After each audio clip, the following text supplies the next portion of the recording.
Good morning, students, and welcome to another online physical science class. Today I am going to start a new chapter, that is behavior of gas. So let's start.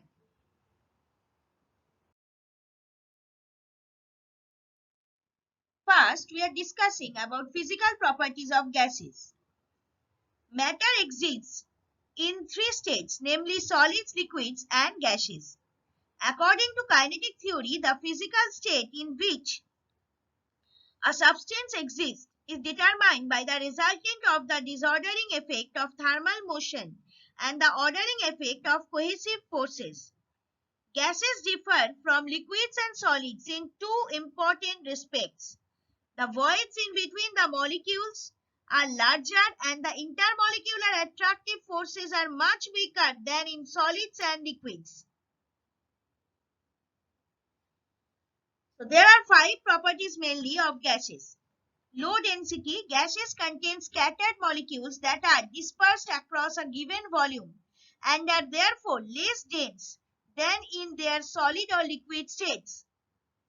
Indefinite shape or volume. Gases have no definite shape or volume, compressibility and expandability, diffusivity and pressure. So expansion, first we are starting with expansion and contraction.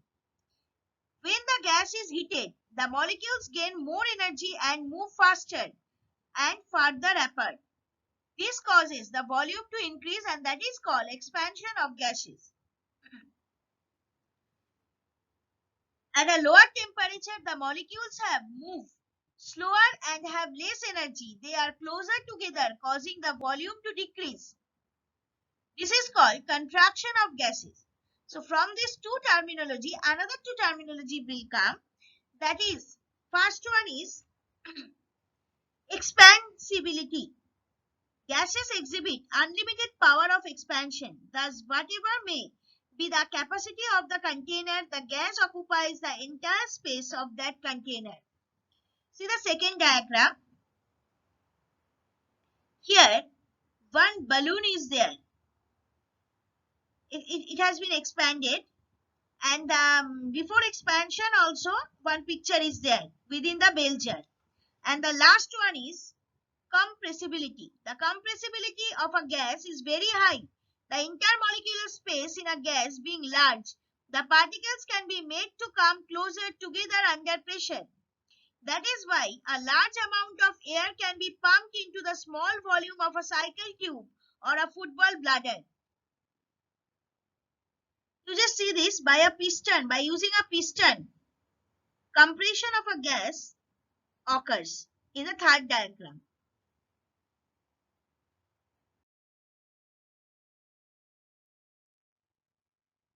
Now, the another two properties of gases, that is motion of molecules and shape and volume of gases.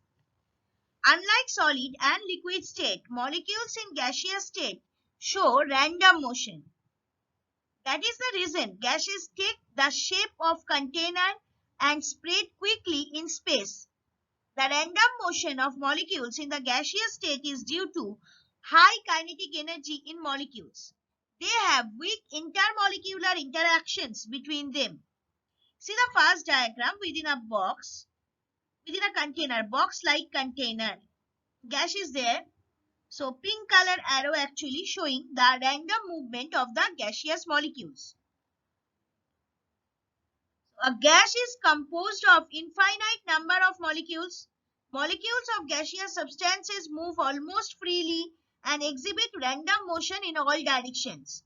This is because of the negligible intermolecular force of attraction between them. Next one, shape and volume.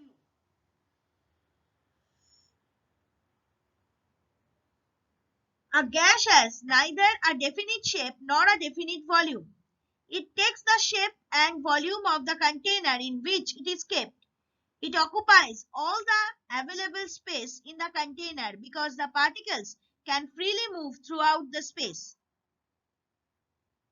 So a gas is a substance with no definite volume and no definite shape.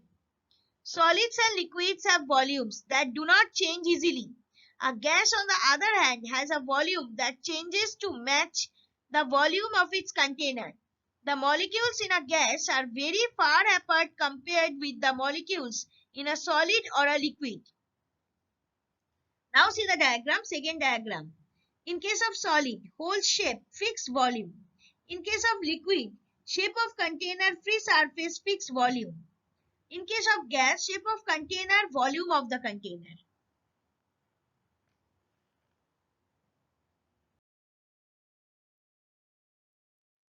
So density and diffusion of gas. Density of gases depends upon the temperature. The higher the temperature, the more the molecules are spread out and the lower the density as shown in the graphic on the left.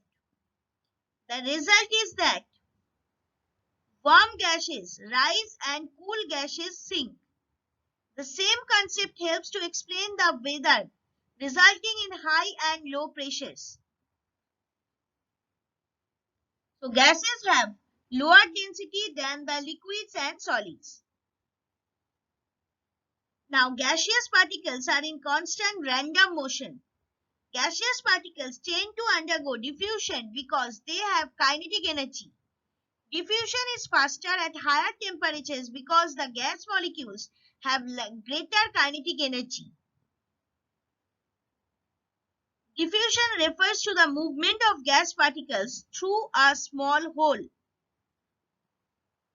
So the spontaneous intermixing of molecules of one gas with another at a given temperature and pressure is called diffusion. It is the random movement of molecules of gas from an area of higher concentration to the area of lower concentration.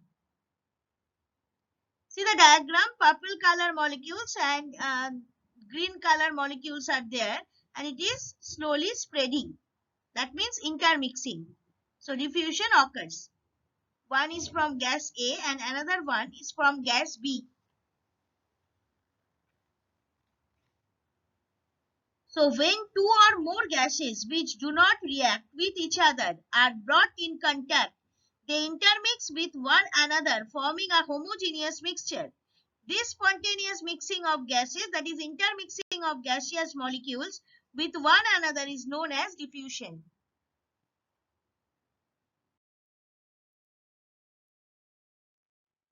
The last two properties of gases are temperature and pressure. As the temperature increases, the average kinetic energy increases, as does the velocity of the gas particles hitting the walls of the container. The force exerted by the particles per unit of area on the container is the pressure. So as the temperature increases, the pressure must also increase. See a diagram, a nice diagram has been given. A gas container, when heated, temperature and pressure difference has been shown. Temperature shown by thermometer and pressure shown by pressure gauge. So you can say temperature of any gas is the measure of average kinetic energy of the gas molecules. The force exerted by the gaseous molecules per unit area on the wall due to continuous collision of the gas molecules with the walls of the container is called the pressure of the gas.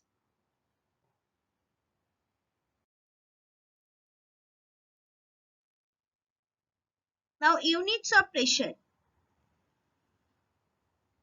Pressure is exerted due to the collision of the gaseous molecules with the walls of the vessel or with any other surface in contact with the gas. The pressure of the gas is defined as the force exerted by the gas molecules per unit area of the wall.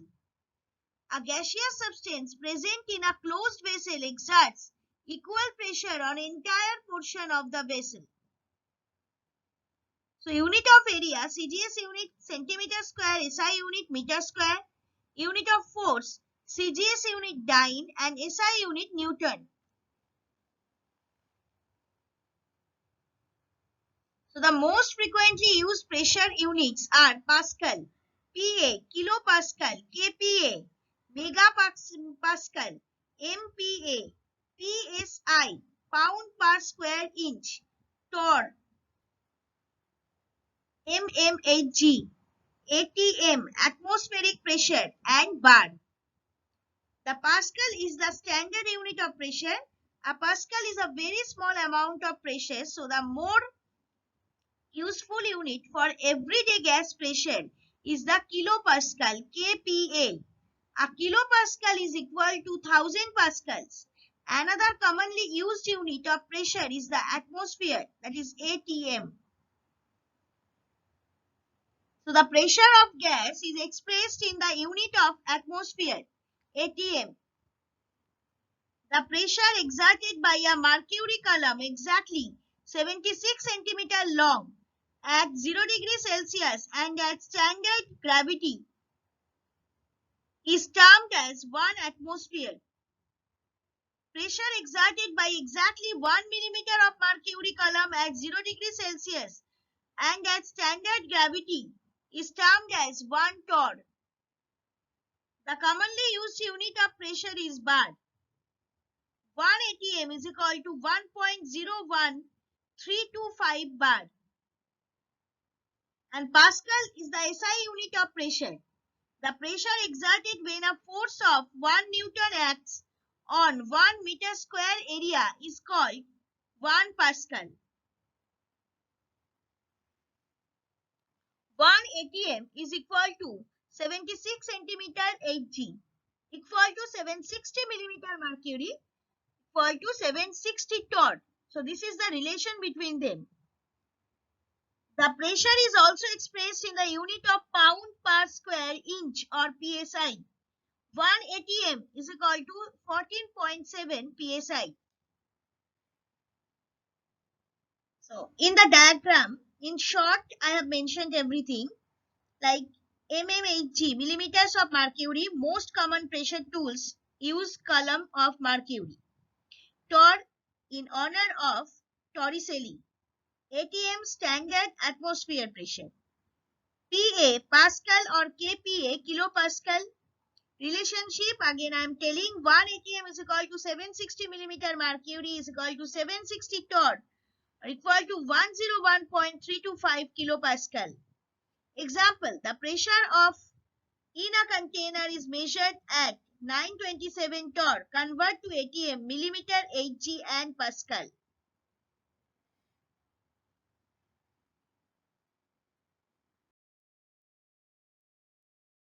Now measurement of pressure exerted by a gas. A manometer is a device similar to a barometer that can be used to measure the pressure of a gas trapped in a container. A closed-end manometer is a U-shaped tube with one closed arm. One arm that connects to the gas to be measured and a non-volatile liquid, usually mercury, in between. Pressure is measured in units of pascals, and to find the pressure exerted on a surface, simply divide the force in Newton by the area that is in contact with the surface in meter square. See the diagram, manometer diagram has been given. Close-end manometer diagram with mercury has been given. Now I am discussing the process. Very common instrument used for measuring the pressure of gas is manometer. It consists of a U-tube joined with a bulb at one end, and the longer rim of the tube is kept open. From the difference of Hg level in the two limbs of the U-tube, the pressure of the gas inside the bulb can be obtained. Barometer gives the value of the atmospheric pressure in terms of the height of the mercury column in the tube. This can be converted into the units of pressure in the following way. Let the height of the mercury column in the tube is equal to 8 cm area of cross section of the tube, that is A centimeter square. Density of Hg at room temperature d gram per centimeter cube. Weight of the mercury column is equal to Ah dg, where g is equal to acceleration due to gravity.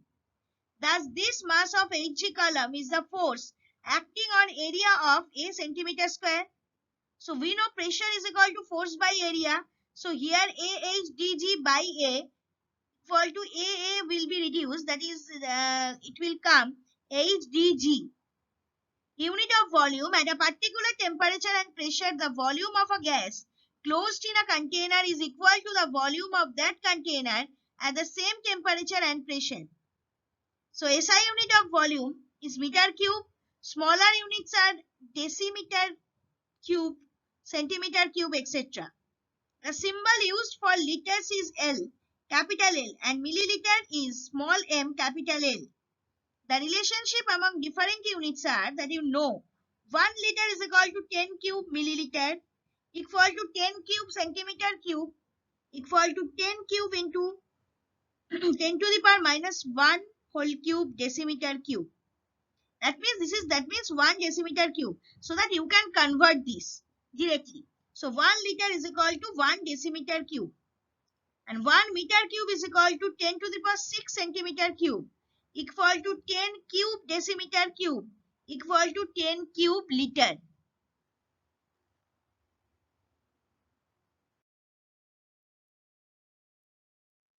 Now Boyle's law. Boyle's law states that at constant temperature, the volume of a given mass of a dry gas is inversely proportional to its pressure. The empirical relation formulated by the physicist Robert Boyle in 1662 states that the pressure P of a given quantity of gas varies inversely with its volume V at constant temperature. That is, in equation form, PV is equal to K, where K is a constant. Now first in the diagram, Boyle's law in a diagrammatic structure I have shown. For a given mass at constant temperature, the pressure times the volume is a constant. So see, in first one, volume, and the second one, volume you see. Next one. Therefore, it is coming, mathematical expression I am giving.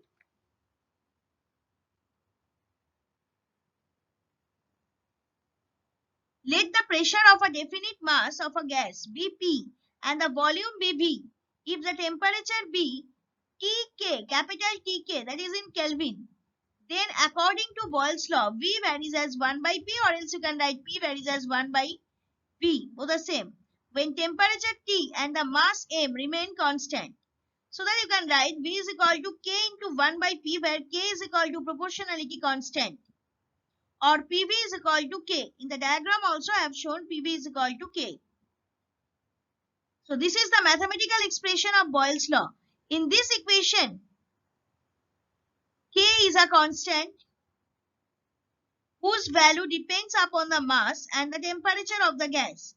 At constant temperature, if the pressure on a definite mass of a gas be P1, P2, P3, P4, etc., and its corresponding volume be V1, V2, V3, V4, etc., then according to Boyle's law, you can write P1, V1 is equal to P2, V2 is equal to P3, V3 is equal to constant, and so on. So this is the ultimate mathematical expression of Boyle's law.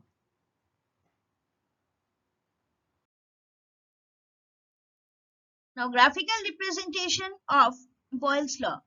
Graphs of Boyle's law, the curve is called PV curve and it is hyperbolic in nature. As observed from the graph above, pressure increases with a decrease in volume and vice versa. Thus, pressure is inversely proportional to volume.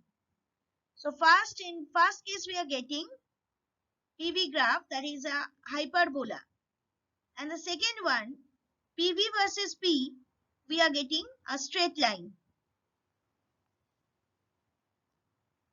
So at constant temperature plot of P versus V for a definite mass of gas, we will get hyperbola.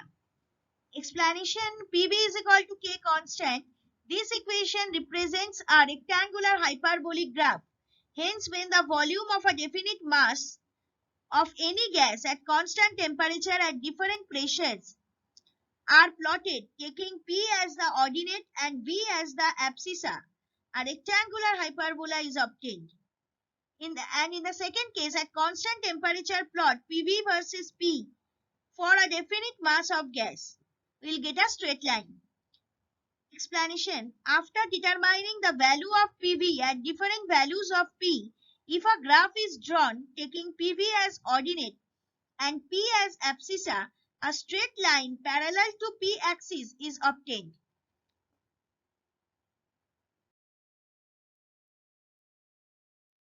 Thank you students. For any doubts or queries, please email me at sudeshna1.sma@outlook.com.